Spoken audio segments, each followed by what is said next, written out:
রাষ্ট্রপতির পদ থেকে সরে দাঁড়ানোর পর ২৬ জুলাই আনুষ্ঠানিকভাবে বঙ্গভবন ছাড়ছেন মোহাম্মদ শাহাবুদ্দিন। এরপর সপরিবারে রাজধানীর গুলশানের নিজ বাসভবনে উঠবেন তিনি।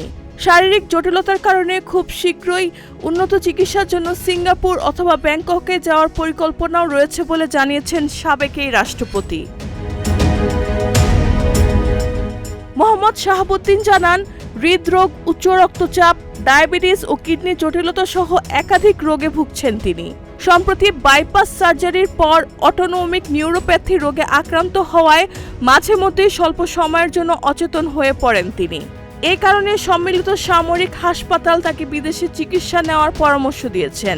একই সঙ্গে অসুস্থ স্ত্রী রেবেকা সুলতানাকেও সঙ্গে নিয়ে চিকিৎসার উদ্দেশ্যে বিদেশে যাবেন তিনি।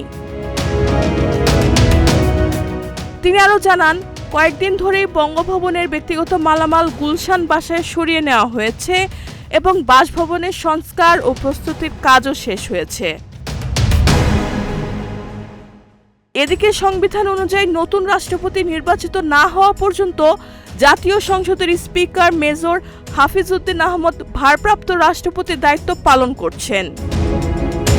রেহানা বেগম, প্রজন্ম ২৪।